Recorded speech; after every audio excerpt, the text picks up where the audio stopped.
Tristan Law Show. If it's your first time here, welcome. If you've been here before, welcome back. I'm Tristan Law, semi-retired pro wrestler, and today, I'm your host.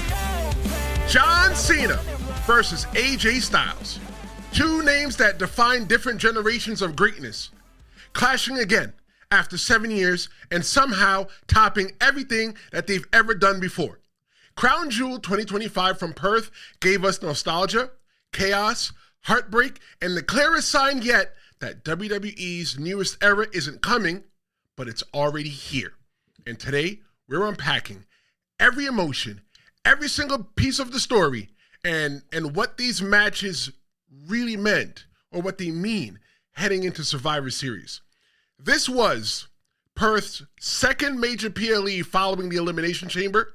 The global crowd energy, it was electric just watching it. Major takeaways that we're going to be looking at is this classic between John Cena and AJ Styles, Seth Rollins' redemption, Roman Reigns' breakdown, and a divided bloodline. The Forbidden Door, it's finally wide open. I think they've broken the door off with TNA and Bullet Club's mentions. What I want to know is, what is your favorite match of the night? Hold on to that, because I'm going to ask you in the end your favorite match of the night. I want to ask you your moment of the night, and I want to know your wrestler of the night. Hold that until the end. But let's kick this off with what I'm calling the most perfect wrestling match, and I'm talking about John Cena versus AJ Styles. 7 years later, this whole entire match is lightning in a bottle.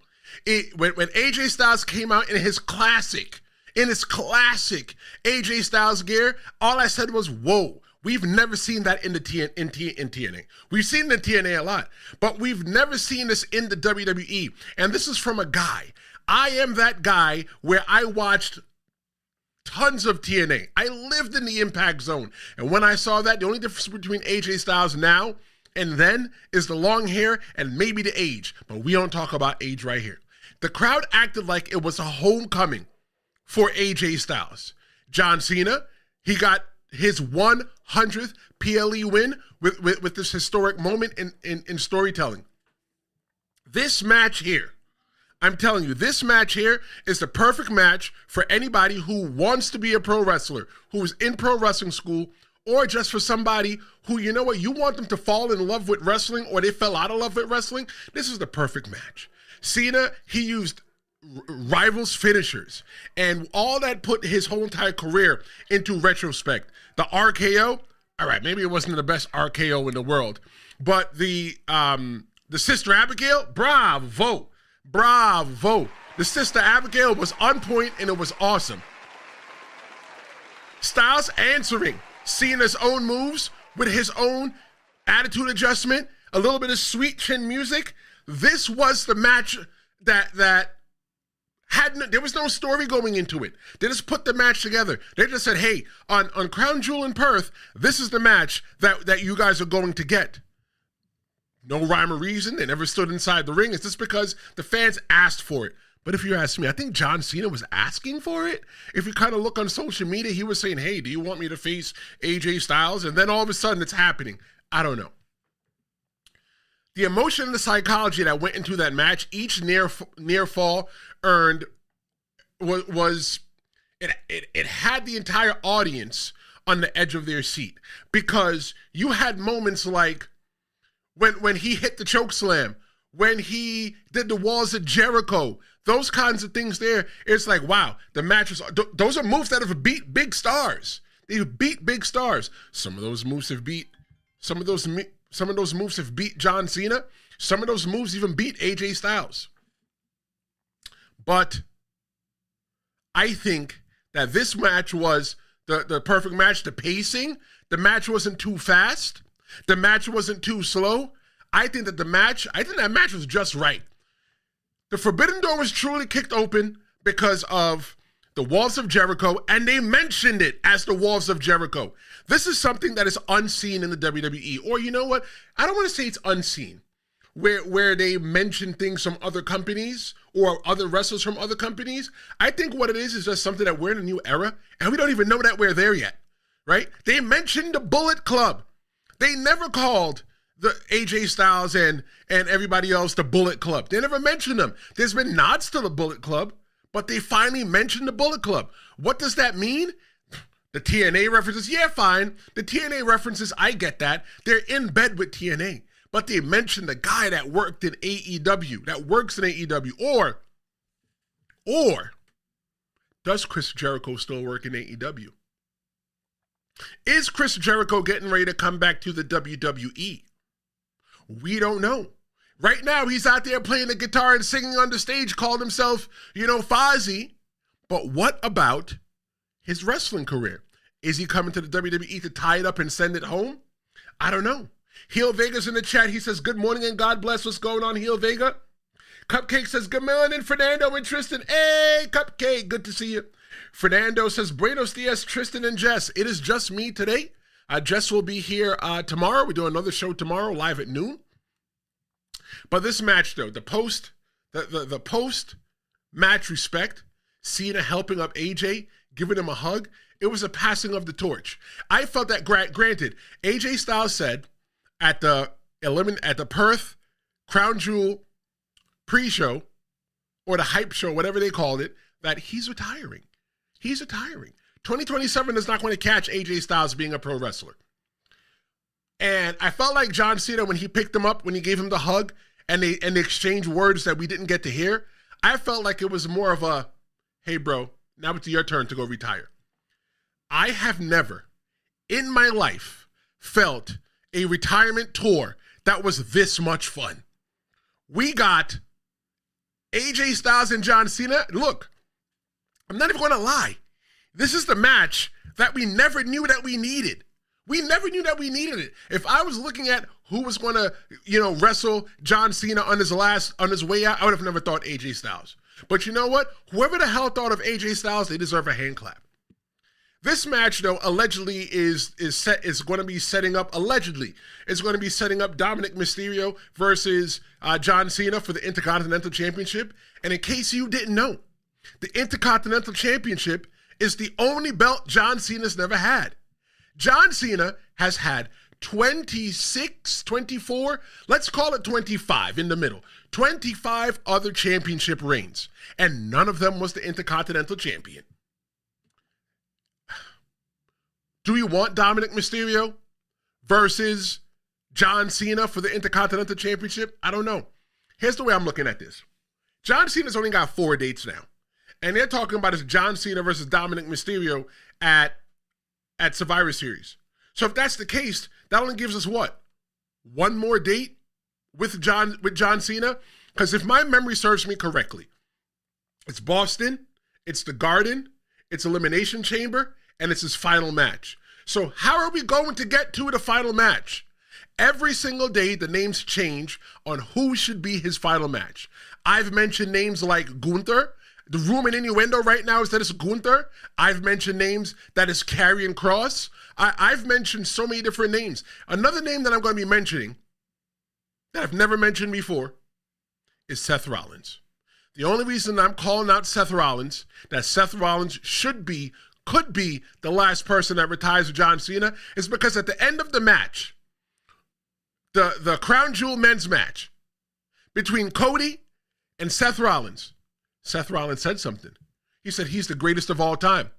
So there can't be 2 GOATs. There's only 1 GOAT available, 1 GOAT spot in this farm. So it can't be John Cena and Seth Rollins. Now maybe Seth Rollins is going to go barking up the tree, and I don't know. But we're going to talk about Seth Rollins and Cody Rhodes a little bit later on, so make sure you keep that lock. But let me tell you this right here. In my opinion, this is just my opinion alone, John Cena versus AJ Styles is the best match in the whole entire retirement. I think out of all my favorite matches, this is the #1 John Cena match I've ever seen in my adult life. My former match that I used to like, that was #1, was John Cena versus Triple H in Saudi Arabia. But John Cena versus AJ Styles in Australia is my #1 favorite match. Was it great, though, this match? Was it great because of nostalgia, or was it great because of execution? Let me know what you think in the chat. Let's go ahead and see what we got. The chat's firing up. All right, let's start at the top. Everybody's exchanging salutations. I love it here. I love it here that you guys all come in and say hello to each other. We're building a community here. This is not just a YouTube guy that I just come in here and just talk. No, I'm a semi-retired pro wrestler. I'm a former radio guy, and I sit here in front of you, and I'm building a community where we could all come together. I love this. Heel Vega says he enjoyed Crown Jewel Perth. The crowd truly made the show extra special. Cena versus Styles stole the show 100%. Cody and Rollins was also really good. Thank you very much, Heel Vega. Fernando says the Australian crowd was fire. Yes, they were. Did you guys see at the end when Triple H was doing his little interview and everybody was saying that they want Edge, and John C. and Triple H was like, nah, y'all not getting Edge. And all of a sudden, everybody just started singing Edge's song or Cope, Adam Cope. I don't know what to call him these days. But let me tell you something. Even though Triple H said that we're not getting him, that doesn't mean that we can't get him. Maybe Tony Khan will make a phone call and says, hey, look, you know what? Can we work out something? Because let me tell you something. When I'm teaching people about business, everything is negotiable. If somebody came along right now and wanted to buy the Tristan Law show, that's not negotiable. But we can work together, though. Heel Vega says, I usually don't enjoy Tiffany Stratton's matches, but her and Vaquer's match did really well. Yep, and we're going to talk about that later on. Fernandez says, no, the IC championship is beneath Cena. He's a 17-time champion. I agree. So why is it that we're going to have him go face Dominic? Maybe because he could say he held everything? Maybe he's just trying to fill out his bingo card? I don't know. Very good there. Heel Vega says, keep Cena far away from Seth Rollins, please. Ooh, Cena and Seth Rollins is not a match that Heel Vega is looking forward to.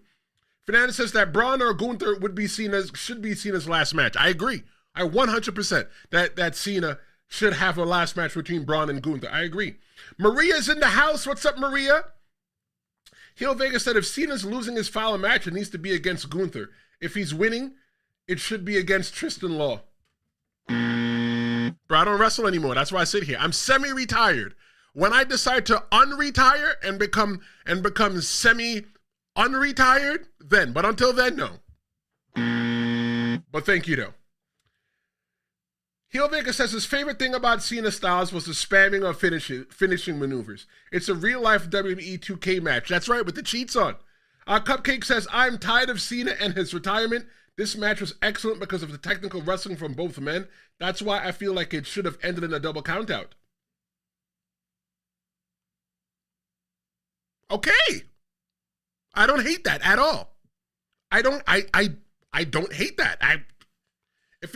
You know another thing about that Cena match? Why it probably wouldn't have finished in a double, it could have finished in a double countout. But you know what made that Cena versus AJ Styles match special? They never left the ring. They didn't have to do a high flyer outside of the ring. The furthest they went outside the ring was standing on the outside on the apron. That match, AJ Styles versus John Cena, I'm getting goosebumps thinking about it. They've never left the ring. And in this day and age, that's rare. Because if you watch TNA, AEW, even TNA, even NXT, even Raw, even SmackDown, every now and then somebody's got to run and put their lives on the line, jump out the ring. You got to throw somebody into a guardrail and whatever. But you know what? This match wasn't even really a grudge match. This match was even more of an exhibition, and I hate exhibition matches. But you know what? They made us care about this exhibition match. I'm going to go on a limb and say this. This is the greatest retirement run I've ever seen in my adult life. It was better than Shawn Michaels. It was better than Ric Flair. It was better than than HBK. It was great. It was better than Goldberg. If I was Goldberg, I know Heel Vegas aren't going to say, you say you are not going to talk about Goldberg anymore. I lied. If Goldberg is at home watching, he's probably slighted. Goldberg probably sent back his WWE Hall of Fame ring. And Goldberg, if you're going to send back the WWE Hall of Fame ring, send back all the money too. If this is Cena's greatest match ever, if not, what tops it for you? After that emotional masterpiece, that night took a darker turn. Roman Reigns found himself on the wrong end of an Australian street fight. You see, me and Jess, we did a prediction show the day before, and I felt that if Roman Reigns was going to lose, Roman Reigns was going to lose that match because of the Usos, and I was right. There's so much going on in that match. The most important thing, though, is that one of the things that I always say is that WWE, they got no problem beating you in your hometown, the town that you're from, the country that you're from. But for Bronson Reed, his home country statement win, this was a little bit extra revenge that he put in for Clash in Paris, right? He got that huge Aussie pop from the Australian fans. Man, talking about Australia, I want some Outback, especially the Kookaburra wings. Bronson Reed and Braun Breaker, they hit the Shield-styled powerbomb through the table. In the end, though, what we got a little bit of vulnerability from the big man himself, from Roman Reigns. Roman Reigns pretty much had a meltdown. He had a grown man meltdown sitting in the ring with the Usos, his cousins. Roman Reigns said that he can't do SHIT. That's what the fans think. It was a rare moment of honesty for Roman Reigns. That humanized Roman Reigns. Where is the camera? The camera's gone. That humanized Roman Reigns. We don't get to see Roman Reigns that much as a human. We get to see him as the tribal chief. That's what he is. He's just been the tribal chief. And then he left, and then he came back. And what has Roman Reigns really done? Roman Reigns has really done nothing. But when Roman Reigns said that you make the people think that I can't do SHIT by myself, Roman Reigns was 100% right, because I believe that Roman Reigns can't do anything by himself. When Roman Reigns was the champion, running around with two belts Roman, the Universal Heavyweight World Undisputed Champion, when Roman Reigns is running around with those belts, every big match he had, he won. Roman always won matches when it came within numbers. When I used to talk about Roman Reigns in season 3, because we're in season 4 right now, I used to always say the numbers have to be in Roman Reigns' side. If Roman Reigns was locked in a cage with somebody, he couldn't do it by himself. But no, Jimmy and Jay want to help. Roman Reigns gets accidentally spared through a table. The broken table for me was a visual symbol of a fracture between the family. And then Roman Reigns says that he's banishing his cousins until Christmas. He said, I don't want to see you guys until Christmas. That's a little bit of ego versus leadership there. When you look at the future implications of that match there, Survivor Series War Games is coming up. Roman Reigns still has problems with the Vision. Roman Reigns eventually has to get to Seth Rollins, but Roman Reigns can't get to Seth Rollins if he can't get through Braun Breaker and Bronson Reed. Braun Breaker and Bronson Reed are the thorn in his side, and Roman Reigns needs as many friends as he can get. So without Roman Reigns having the Usos on his side, who is his friends? Yes, the rumor is right now that it's going to be the Vision. The Vision is going to be getting another person. It's supposed to be Austin Theory, and I think the reason why it fits is because he's a young, up-and-coming, hungry talent who deserves the opportunity. Maybe he needs to move away from Grayson Waller, way far from Grayson Waller. But if that is the case, there's going to be 4 people. There's going to be 4 people with the Vision. So maybe it's Roman Reigns, maybe it's the Usos, maybe it's CM Punk against those 4. I don't know. There's so much going on here. And I feel like this match definitely set us up for the fall. Let's give the chat some love. Of course, I knew it. Heel Vaquer says, dude, let Goldberg rest already. No, I can't let Goldberg rest. Got to give Goldberg that heat. Heel Vaquer says, you're at 580 subs. Congratulations, man. Thank you.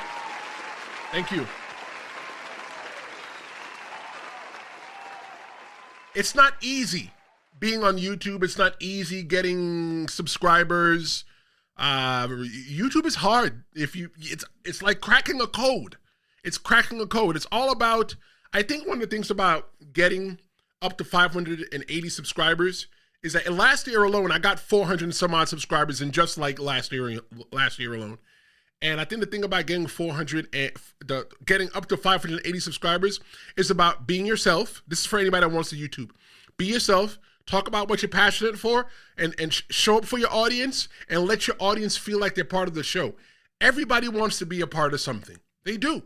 Everybody wants to feel like they're a part of something, right? That's why people join gangs. I'm not saying for you to join gangs, but that's why people join gangs, right? That's why people join, fraternal groups. That's why some people join the military. They felt like they don't belong anywhere. And when they finally get to go somewhere to where they belong and where they're accepted, it's where they are. So what I'm doing here, in case you guys don't know, is I'm creating a community to where everybody feels accepted. Whether you got a good comment, a dumb comment, a funny comment, a silly comment, a comment that I'm like, you should be blocked. You know what? Your comment here is respected because you took the time to sit here on this Sunday morning after getting up stupid early yesterday to watch Crown Jewel and having to get up early tomorrow to watch Raw. You're here right now. I appreciate that. We're building a community. Heel Vaquer said that Cena's greatest match in his career happened July 17th, 2011 in Chicago, Illinois at Money in the Bank against CM Punk. Maybe his greatest moment. I don't think it's his greatest match. And I would tie that greatest moment with the whole entire Firefly Fun House match that John Cena had at WrestleMania when we were all indoors and not allowed to leave. Yeah, we're not talking about that. Heel Vegas, Maria says that, I'm sorry, Tristan, there's no way this is the best retirement tour. HBK, Ric Flair, and Sting was better. Well, okay, look. Which Ric Flair? And it's okay, look, don't be sorry, it's your opinion. Your opinion is valid. Which Ric Flair? Didn't Ric Flair retire like 3 times? So which one are we talking about? Heel Vegas said, no Samoan Thanksgiving, though. He's not seeing him until Christmas. But he said that, but I think he's going to see him right before Thanksgiving. He's going to see him at Elimination Chamber in San Diego. Fernando says, 100% agree, Maria. WWE botched Cena's last run with poorly executed heel run. Yeah, you know what? I agree. John Cena turned heel, but he turned heel for no reason almost. I feel like there was no major payoff in the whole John Cena thing. We didn't get The Rock like we were supposed to. Travis Scott. Fernando says Bronson winning was the right decision. Fernando also says that Bronson has defeated both Roman and Okada. Very, very impressive. Look, Bronson Reed is the big man of the next generation. I would put him in the same exact category as The Undertaker, Kane, other big men. But he is the big man of this generation. And Bronson Reed, I always talk about people feeling dangerous, right? And I think that by Roman Reigns having such a hard time getting through the Braun Bros to get to Seth Rollins, that is humanizing him. It kind of makes him feel less invincible, because when Roman Reigns was with the bloodline, he felt really invincible. Oh, you're just going to go out there, he's going to win again, and he's nice and he's slow, he's methodical and all that. But this here humanizes him. It brings him down a notch, just a little bit, enough to make, you know what, almost anybody could beat Roman Reigns. I like that. Heel Vaquer says that looking back, Cena's heel turn was a great moment. It was a great moment. I agree. The follow-up with The Rock and Travis Scott ruined the flow. Yep. But it just kept getting better. The retirement tour that ended with Ric Flair versus HBK. Damn. Okay. If I'm looking at the retirement tour with HBK and Ric Flair, because Ric Flair said that he was going to retire when he lost. I think that was the story. And I feel, for me, as a younger wrestling fan who became a wrestling fan in the new generation era, who really became a wrestling fan, that I'm sitting here in front of you today because of the Attitude Era, right? I was born in the I was raised in the new generation. I was born in the new generation era, but the Attitude Era raised me. So because of that, I grew up, I watched John Cena's first match. I remember Ruthless Aggression. For me, with Ric Flair, I didn't really know who Ric Flair was until WCW. I didn't really know who Ric Flair was until he came over to the WWE.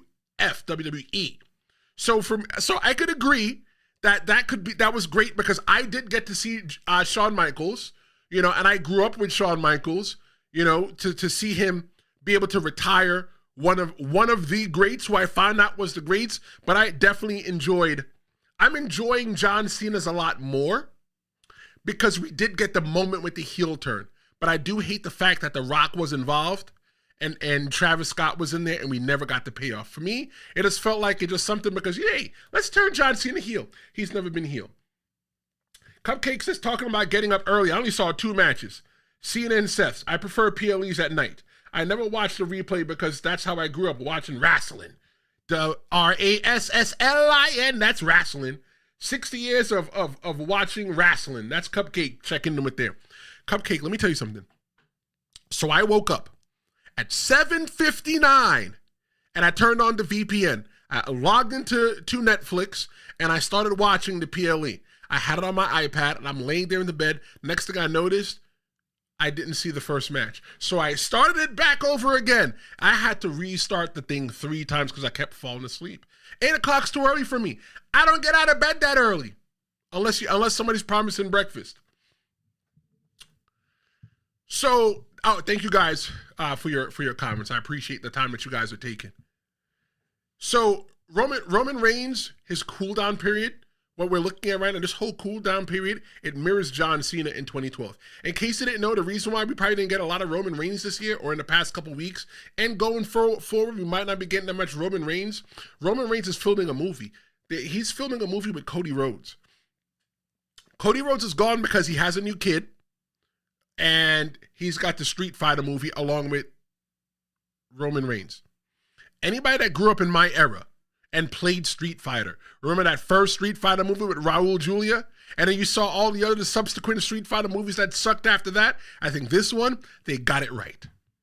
Jimmy Uso's lack of progression, though, I think that causes internal tension.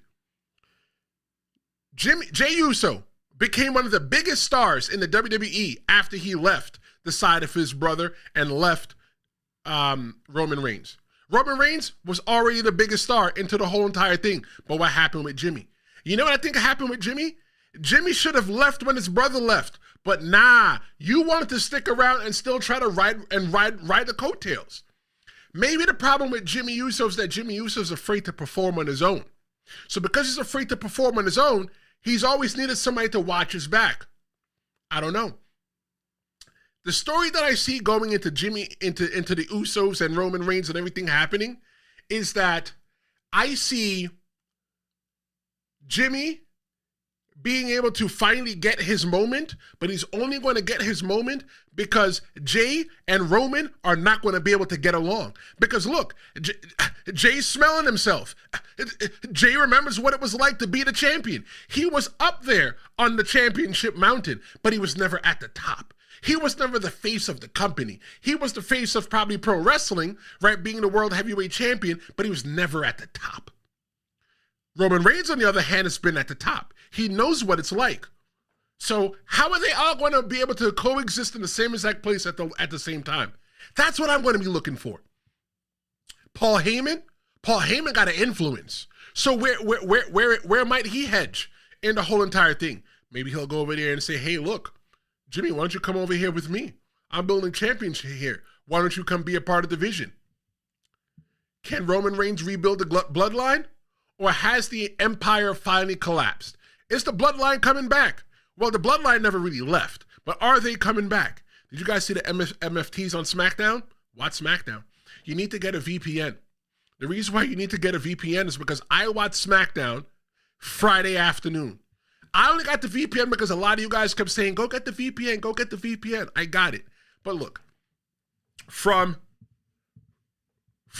destruction to disconnection, the women's crown jewel match, I think for me, maybe it struggled to connect with the fans, but I want you guys to know that November 6th, I'm doing something really special, and I want to talk to you about it for a little bit. Check this out. Thursday, live like never before. It's StreamA-Mania.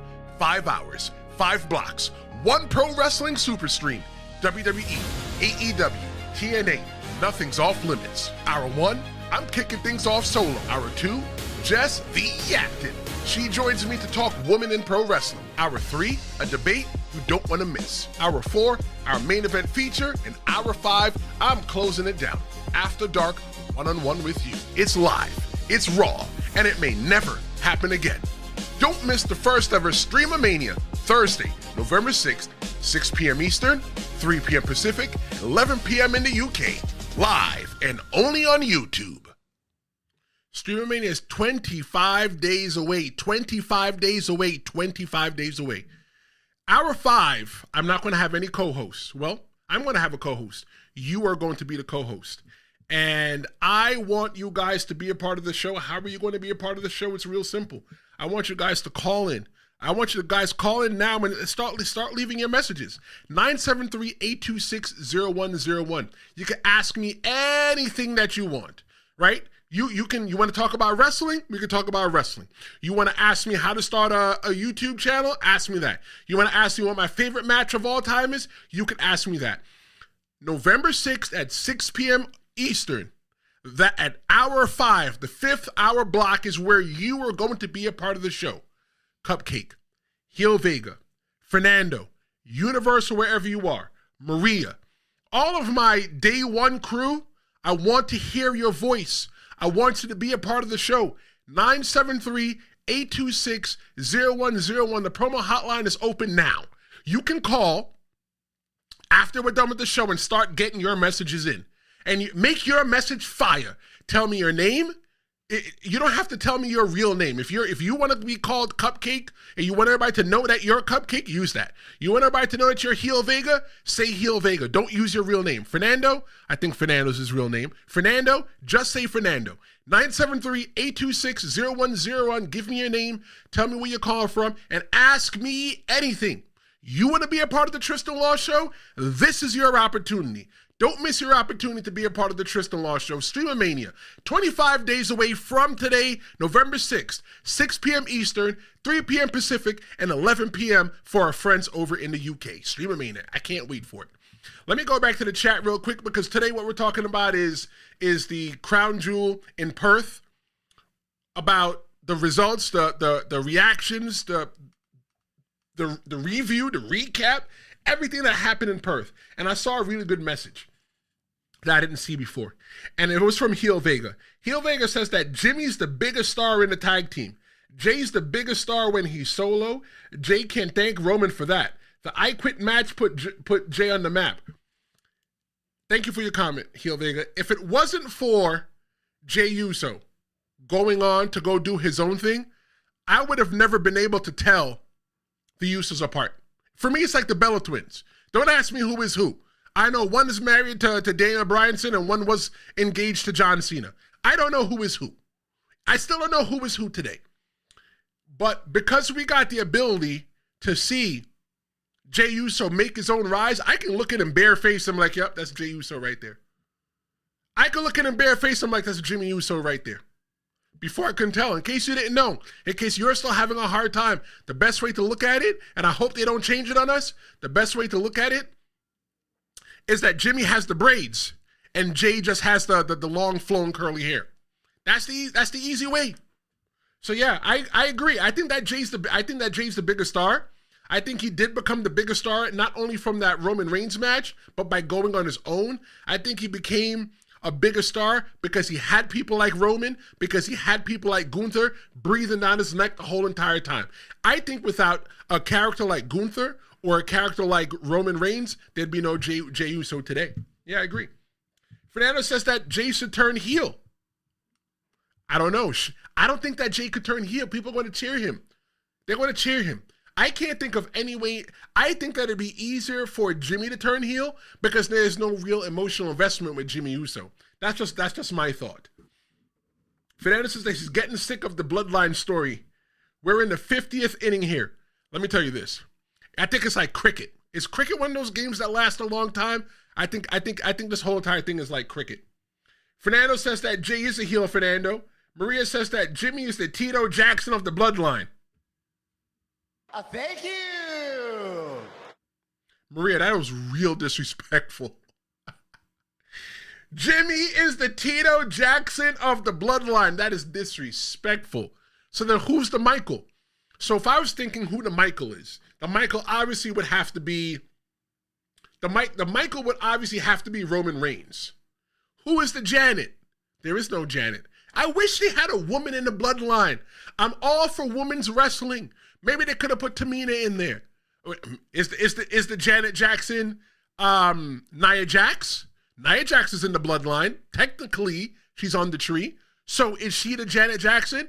You know, she's in the family. She don't really mess with the family. She does her own thing, though, to carve her own way. I don't know. Thank you guys for your comments. I always appreciate your comments. Let's take a look at the women's crown jewel match, Stephanie Vaquer versus Tiffany Stratton.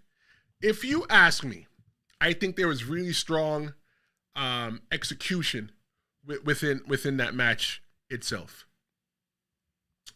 I think that it was technically sound, but I think there was no real emotional investment in that match. I think it was just a match just to have a match, and that's what those matches were. The only difference between the men's crown jewels match and the women crown jewel match is that they gave us something to bite on, to latch onto in the men's match. And we're going to talk about that. That's coming up pretty soon. But in the women's match, there was really nothing. It was just two people having a match because they wanted the belt and a ring. That's it. No clear purpose, no stakes. It just felt like it felt cosmetic, like a trophy, which is it, which is what it is. There's no clear championship. I think that the moment though with Vaquer, it still matters. I think that Tiffany Stratton, ever since the whole, the kerfuffle at Monday Night, at SmackDown a couple of weeks ago to where she was involved, but it wasn't her fault. I think she stepped her game up a little bit. I feel like her wrestling has gotten different. I don't know. But Tiffany Vaquer's moment still mattered. You know, that match was the shortest match on the card. The longest match on the card was Seth Rollins versus Cody Rhodes, and the second at like 29 minutes. It was like 29 minutes and change. And at 27 minutes and change was the John Cena versus AJ Styles match. This match was the shortest match, 10 minutes. But like I said, Tiffany Vaquer's moment, it still matters. You got the emotional speech and the Triple H presentation. That's great. It sets up for future cross-branded appearances. But I think that Tiffany Stratton, she still remains a top-tier character worker. But the question I'm asking you guys is, how can WWE make fans care about symbolic titles again? The crown jewel belt is a symbolic title, right? It's almost like the King of the Ring or the Queen of the Ring. We care about the King of the Ring. We care about the Queen of the Ring. How can it make us care about the crown jewel championship? Maybe what I'm thinking, let me know what you think in the comments. Hear what I have to think, what I say. I'm thinking that how about they get rid of the King of the Ring, get rid of the Queen of the Ring. How about they just do the crown jewel match? And when you're the crown jewel person, you get the opportunity to cash that in. You get your ring, you get your belt, right? But you get the opportunity to cash it in so that you can go ahead and get a match at like Survivor Series or whatever the hell, right? It'll be like another Money in the Bank, but then you'll have two Money in the Banks. I don't know. But they need to find a way to make that crown jewel championship feel special. Like I said, between Seth Rollins and Cody Rhodes, they found a way to make that important for us. They found a way to make us care about it. But watching Tiffany Stratton and Stephanie Vaquer in the ring for that, yeah, it was a great match. Give them a hand clap for having a great match. But other than that, why did it matter? There was no reason that it mattered that you put them on there. They weren't wrestling for their titles, for their personal titles. So does it really matter if you win or lose? They don't tell us that, okay, if they win, that they get a little bit of extra money and they get a ring. Good, big freaking whoop. You got a ring. Awesome, you got a ring. What are you going to do with the ring? I don't know, hang it up in your display. I think it might be the same exact ring that Cody Rhodes got from last year. Probably say, hey, you mind taking off that ring real quick so that we can use it for this? I don't know. Maria says that Stephanie V is the best woman wrestler right now. I love those kind of comments when you're saying who's the best, because it's subjective and it's all depending on how you look at it and how you feel. Like if you ask me, I think that Stephanie Vaquer is a great wrestler. I think that if she's a bad wrestler, that she wouldn't be in the opportunity and the position that she is. But if you're asking me who I think is one of the best wrestlers, I can give you a top 5 real quick off the top of my head real quick. Charlotte Flair. I think that Bianca Belair is good. I think that Jordynne Grace is good. I got to pick 2 more. Who the hell told me to do 3? I think that Jade Cargill is good, right? Jade Cargill, the only thing that she's lacking is more reps. But Jade Cargill is good.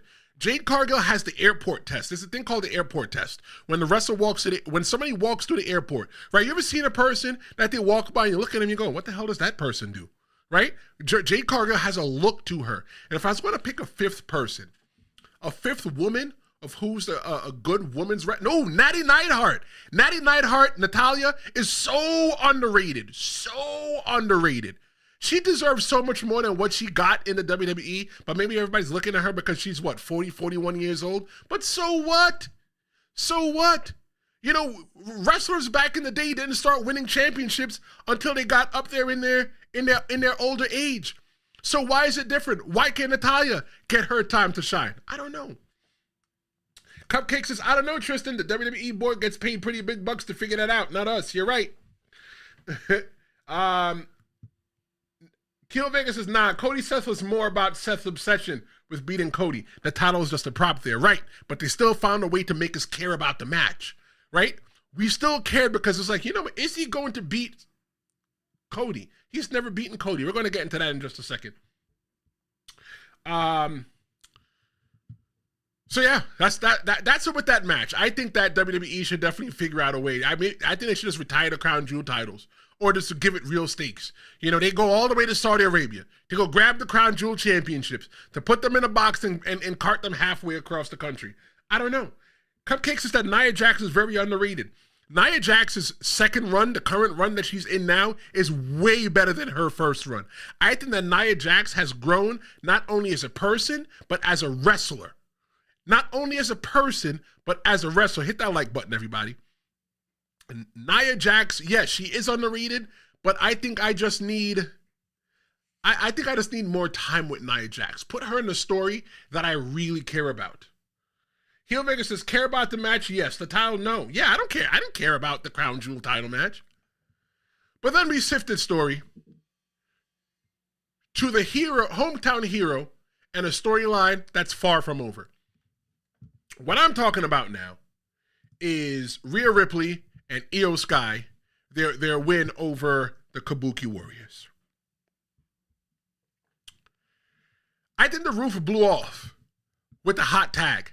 You got to see Rhea Ripley in there, hometown girl. Io Sky's chemistry with Rhea, it feels organic, but it's also dangerous. And Asuka's growing resentment, Io celebrating with Rhea in the ring, that's emotional betrayal. Kairi Sane's been saying for weeks, that's our family. That's our family. And she just turned her back on them. I think it's a future for Io Sky to turn her back on Rhea Ripley. Rhea Ripley needs to mind her business. Why is Rhea Ripley even in the middle of that? Yeah, maybe it might have been she was getting jumped by the Kabuki Warriors and whatever, but you know what? She could have took her licks and just kept on moving. Rhea, nobody sent for you. Let those women figure out their beef by themselves. Why are you in it like salt, like water? You don't belong in there. And because of that, Rhea Ripley, she's going to get beat. She's going to get beat up by the three of them women, and she's going to be so mad. But who is going to help Rhea Ripley? Rhea Ripley doesn't have many friends right now. Bianca Belair's out. That could be a friend for her. You know, maybe she's going to have to find a friend in the least unexpected place.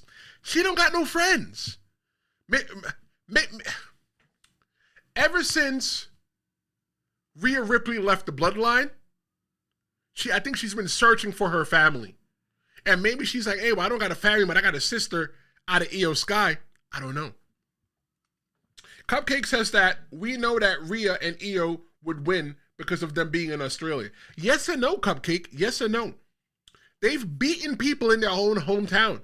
The Brooklyn Brawler, granted, the Brooklyn Brawler is not a good, comparison here.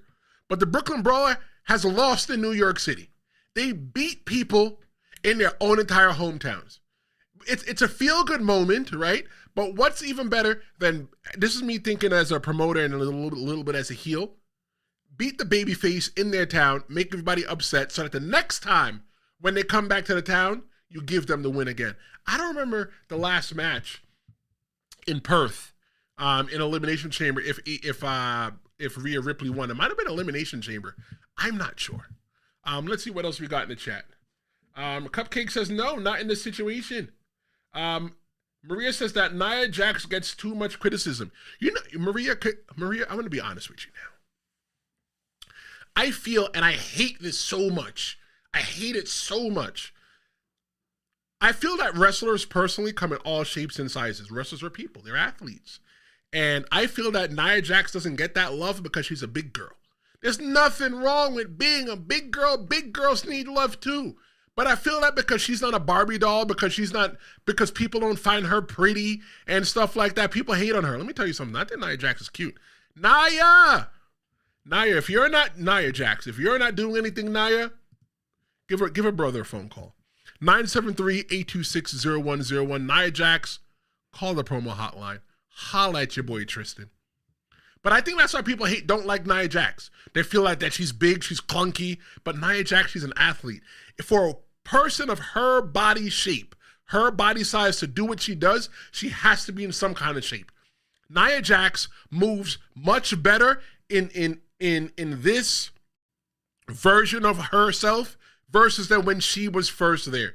Nia Jax was a star in NXT. She came up to the main roster in WWE, and I think she got bumbled and fumbled a little bit. Nobody had this much stuff to say about Nia Jax when she was in NXT, but now everybody got something to say about Nia Jax. So yeah, I definitely think that Nia Jax gets a lot of criticism because of her body type. I don't know.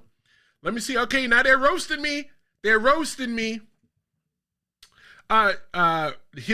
Vega said, no, bro. Rhea left the Judgment Day, not the Bloodline, bro. You know, I wrestled. I got hit in the head. Sometimes I forget things. But yeah, you're right. Heel Vega said, Nia Jax is a beautiful woman. Yeah.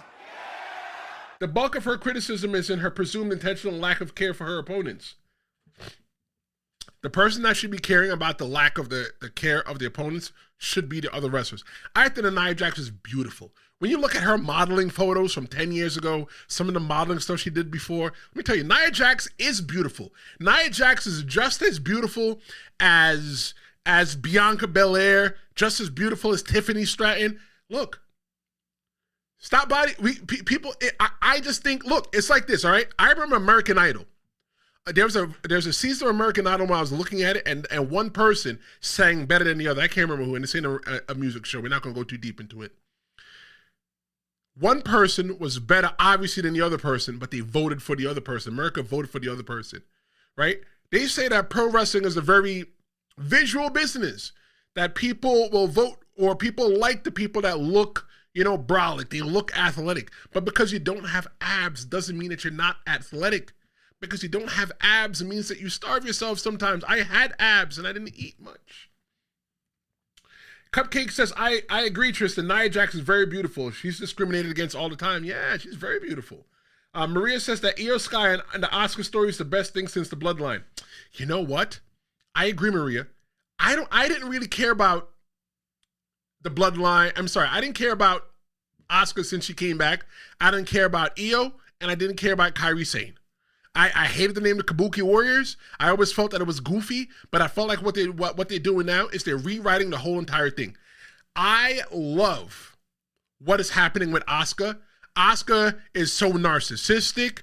It's all about her. But if you understand the Japanese style of pro wrestling, to where the young boy or the person with the least amount of experience is supposed to show the OG, is supposed to show the older wrestlers respect.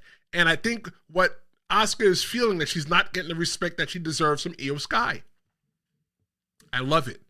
When the Kabuki Warriors were on the television, I just go find something else to do. Now when I see the Kabuki Warriors on the TV, or I see Io Sky on the TV, I'm watching.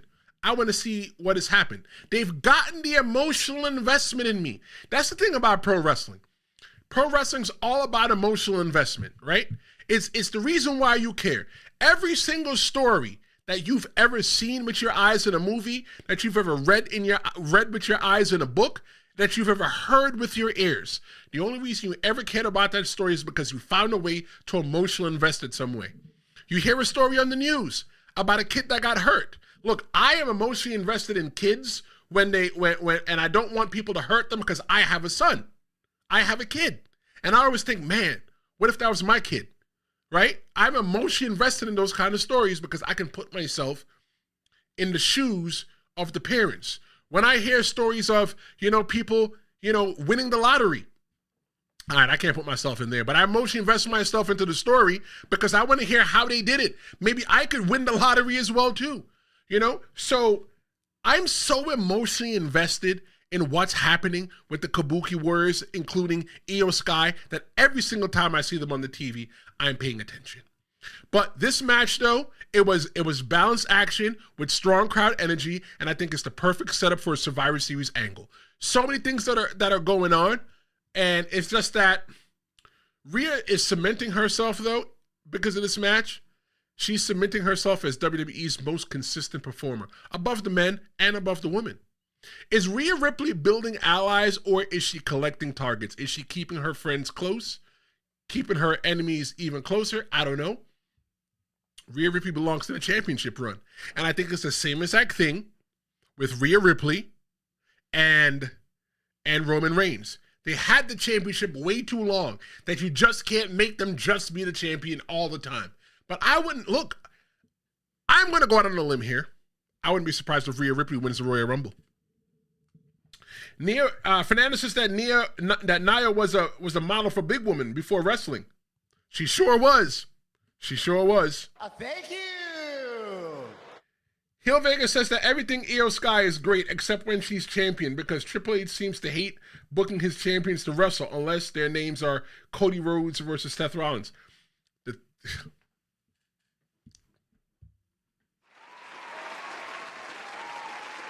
I agree. It feels that way sometimes.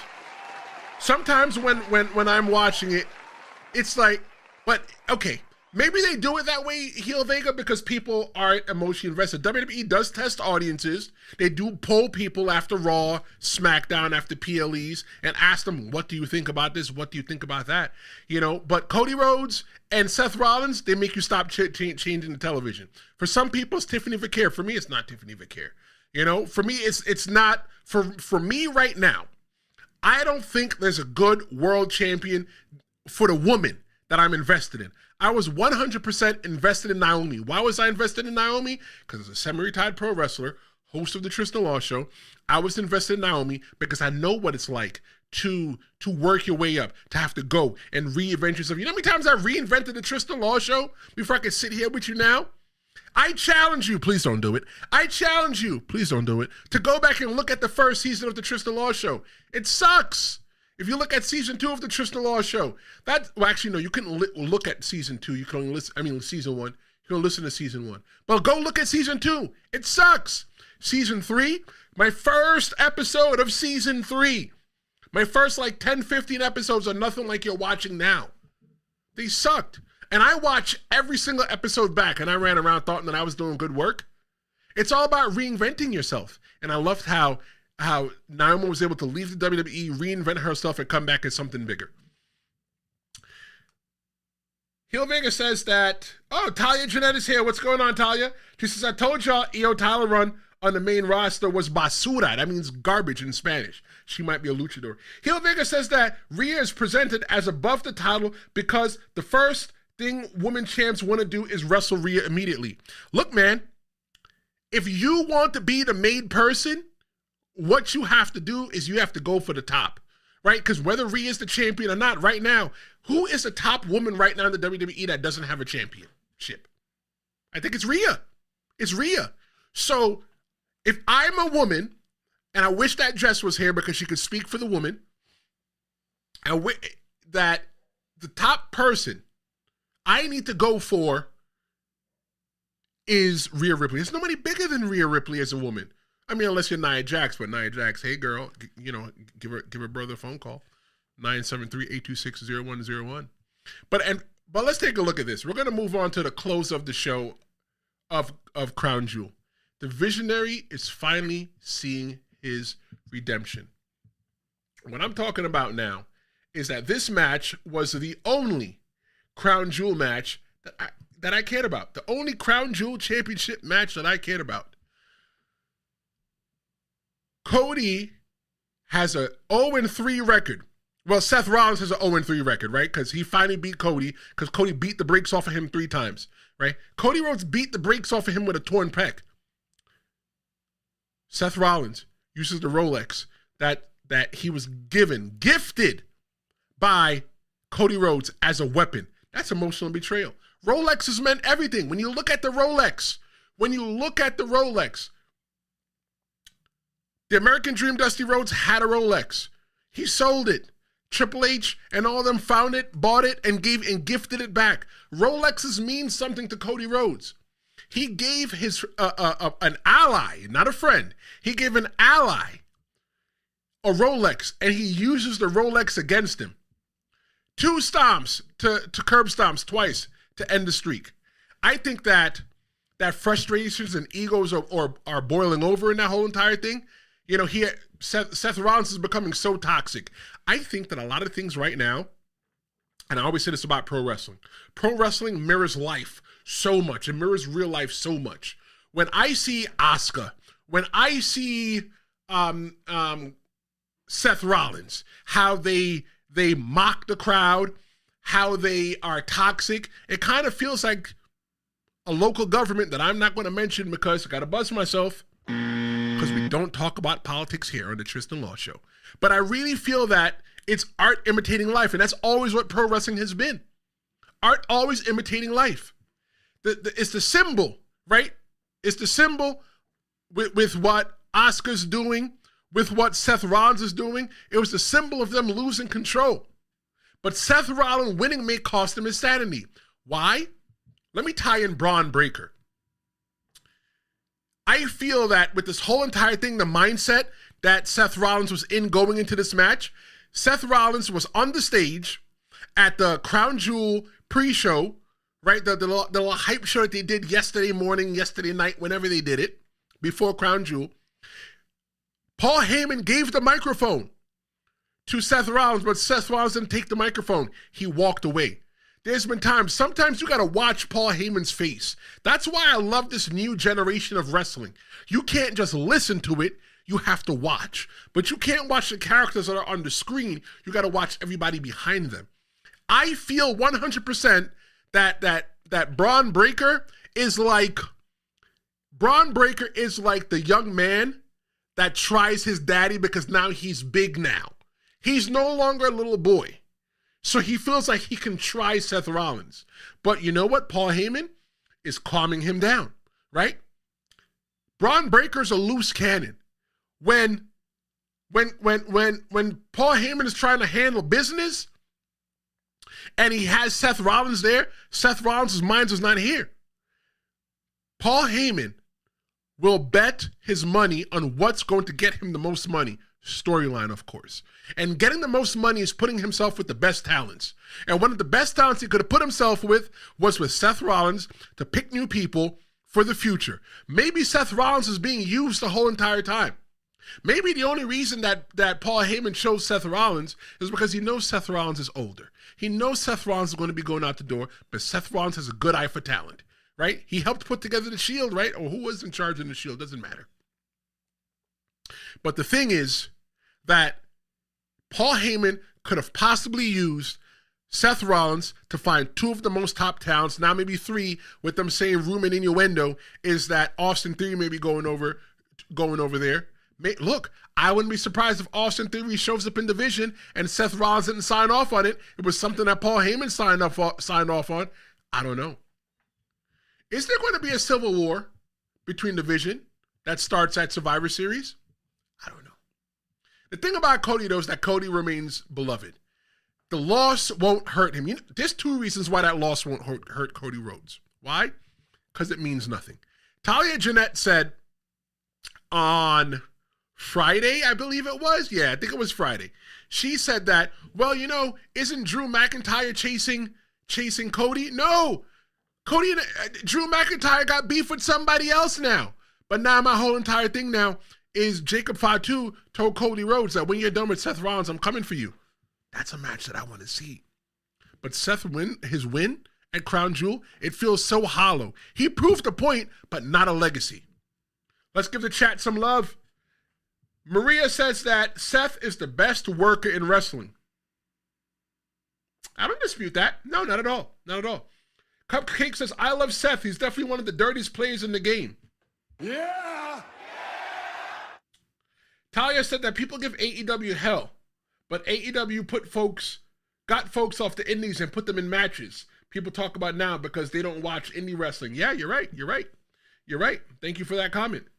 Cupcake says, I feel that Nia tries to reinvent herself, but WWE just shoots her down. I hated the thing when she was walking out there talking about, oh, my hole or my butt or whatever it was. I hated that so much. So goofy. It's so goofy. See, I love it when people come into the chat and everybody just says hello.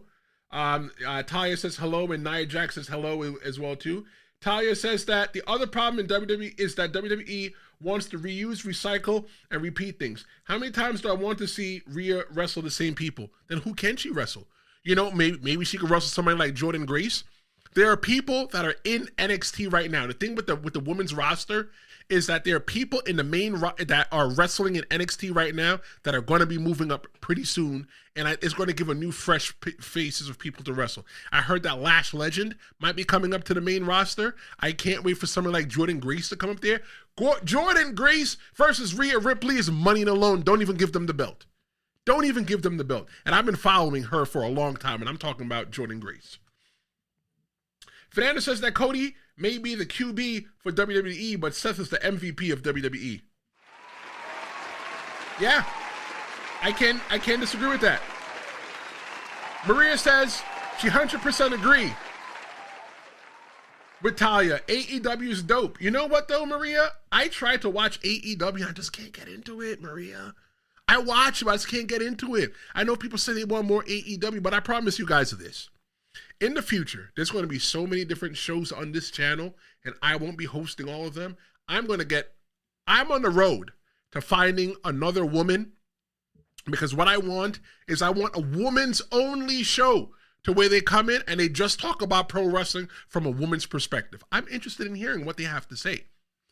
I am interested in having a show on this channel where they come in and they talk about AEW. AEW needs some love too. It's a different style of wrestling. It's like fast food. You can go to McDonald's or you can go to Burger King for a burger.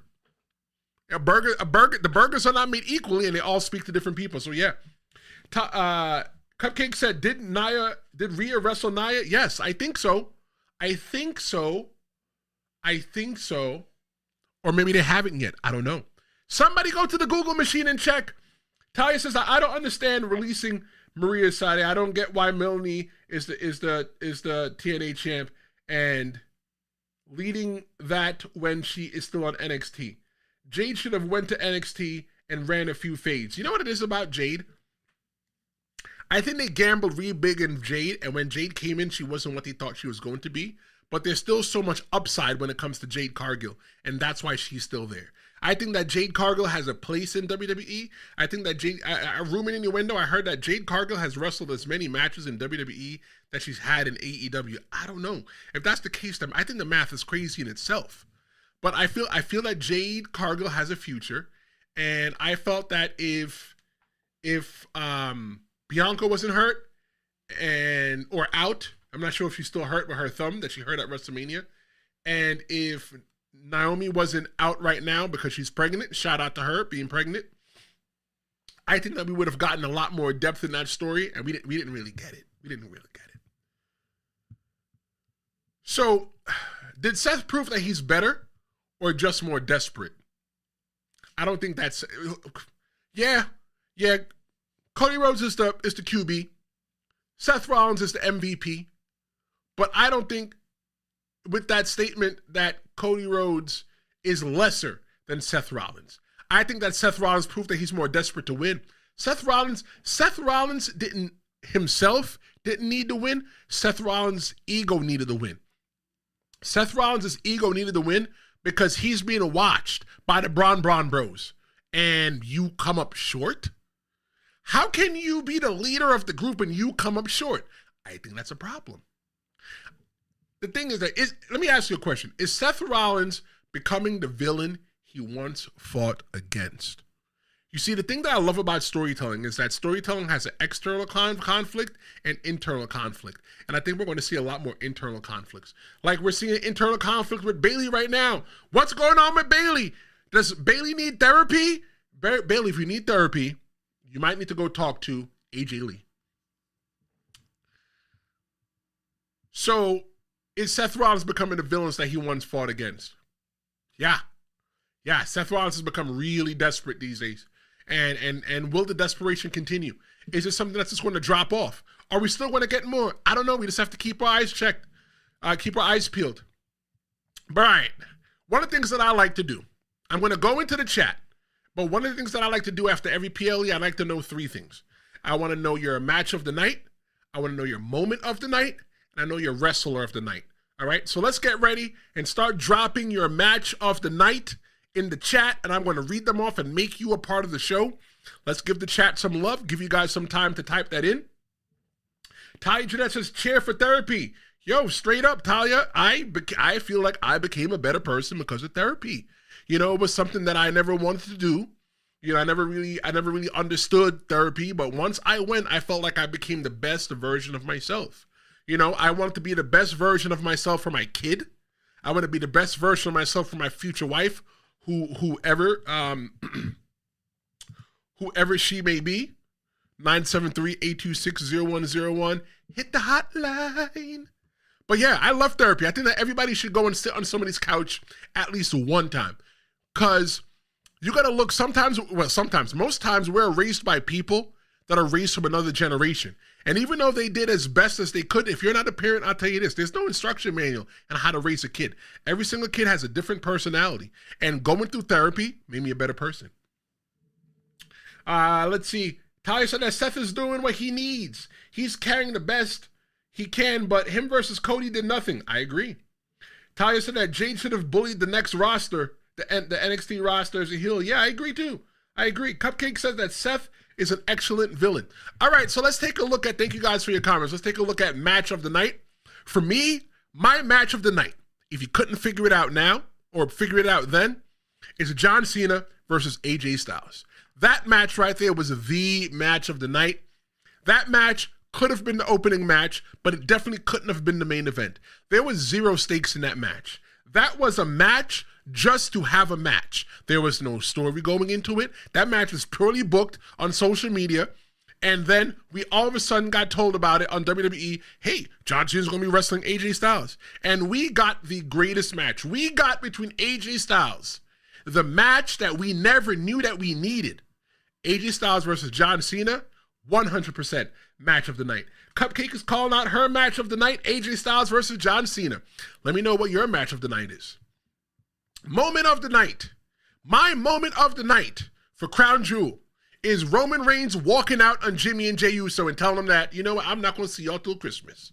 The thing with this whole entire story, when you look at Roman Reigns when he was running around with the bloodline, is that Roman Reigns, every big moment, every big match that Roman Reigns was in as he was the champion, when he was the champion, he needed help. Go back and look at it. There's always some kind of interference. There's always some kind of flim-flam, scam, bamboozle, and an okie doke. The one time the Usos weren't going to be there, right? Who came out to help Roman Reigns? Solo Sikoa came up to the main roster.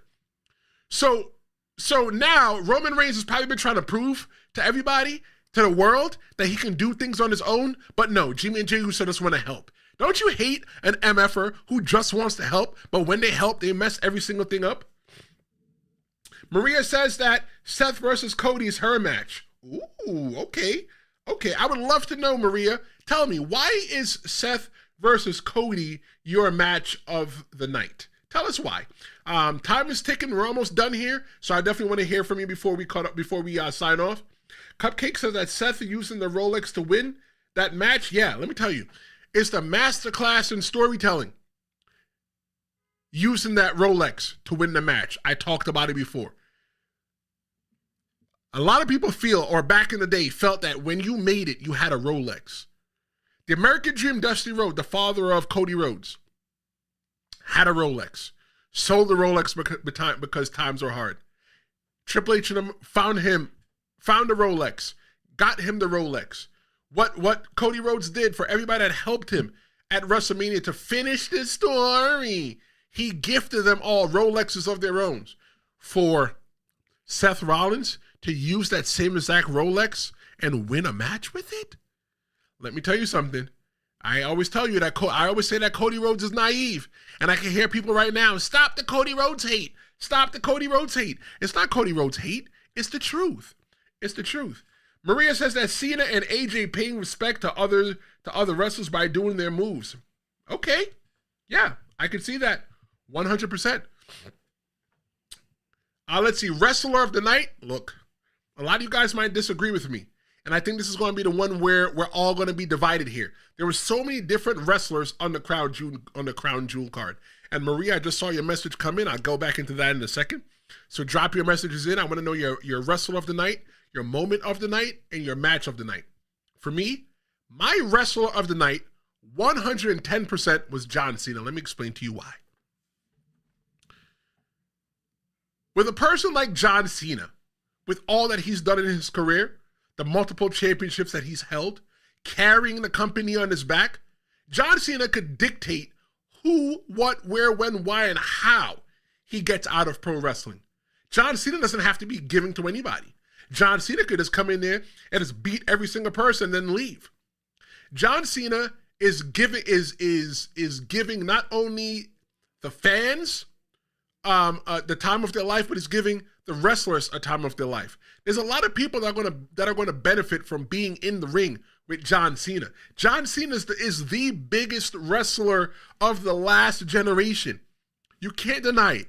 Even John Cena is the 5 moves of doom, the 5 knuckle shuckle, the FU, the attitude adjustment, the thing that he does where he, the lock that he does, all that. 5 moves, right? And the shoulder tackle.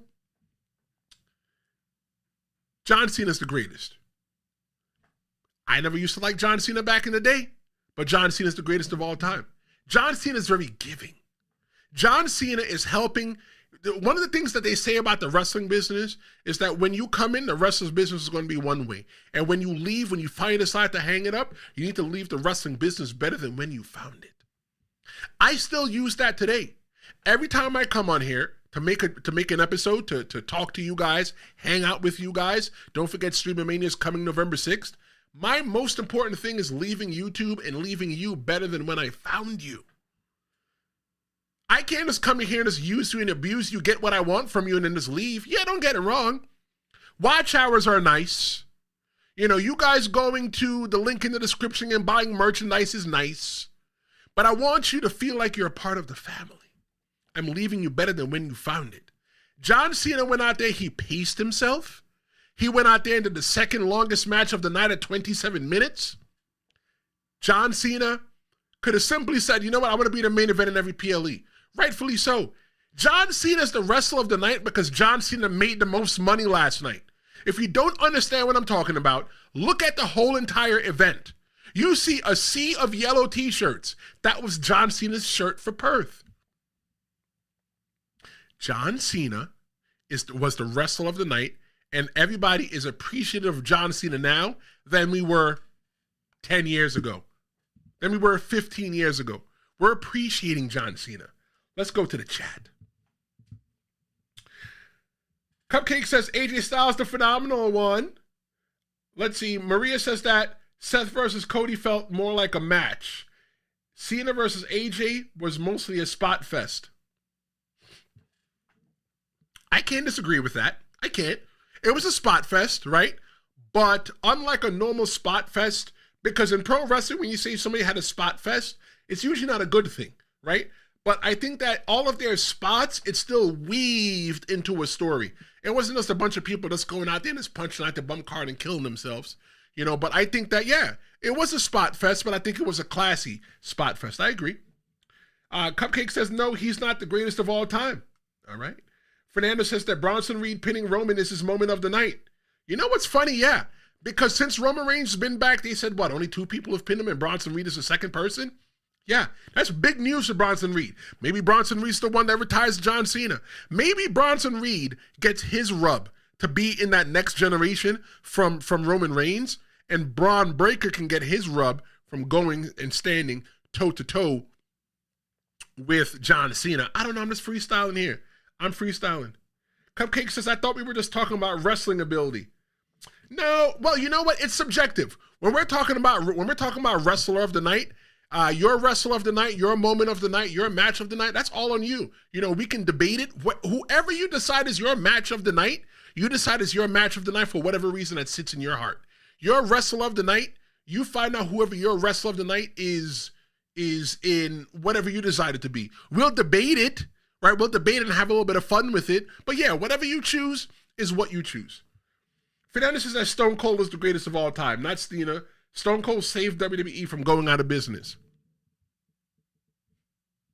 You're right. I think that, look, there's a lot of people running around in this goat farm, okay? Definitely Stone Cold Steve Austin is the greatest of all time. The Rock is the greatest of all time. You know, The Undertaker, I think he's the greatest of all. I think one of the greatest characters of all time is The Undertaker, and without The Undertaker, there'd never be no Kane. Kane would still be in dentist school trying to figure out how to make dentistry work. 100%. Tomorrow, we're going to be back. Jess should be here. We'll be back about noon. Make sure you subscribe. Make sure you hit the bell to get the notification that when the Tristan Long show goes live, that you are there. But Crown Jewel 2025 proved that when WWE says that they're open for business, they mean it. John Cena and AJ Styles gave us a masterclass in storytelling. Roman Reigns, he looked human. Seth Rollins, he looked obsessed. And Rhea Ripley kept Australia on his feet. If this is just a setup for Survivor Series from Monday Night Raw, then the next chapter might be WWE's most chaotic yet. Let me know what you think about WWE Crown Jewel. We had a poll going on. I didn't mention the poll much. Did you love it? Did you hate WWE Crown Jewel? 43% said that they loved it. 43% said it was just okay. Nobody hated it, but 14% didn't watch. If you didn't watch, go get a VPN. I'm telling you, go get the VPN. You know what I'm going to do? Check this episode. Okay, if you're watching it on demand, you can just go check you can just go check the comments right now. But after I'm done with this episode, I'm going to update it with my link, and I want you to go try out NordVPN. No, they're not a sponsor. No, they're not paying me. It's just the VPN that I use. Every time that I watch Raw now, I watch Raw on Netflix, I watch SmackDown on Netflix, I watch NXT on Netflix, and I watch the PLEs on Netflix. I'm broke.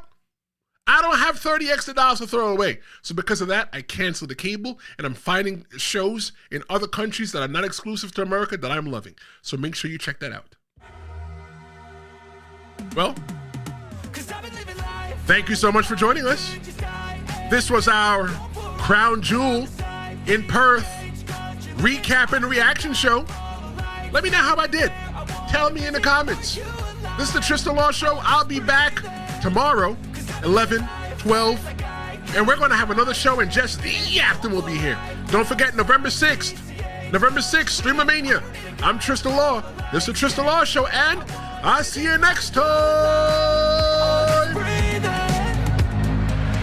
Flashing red lights, driving at night, windowless.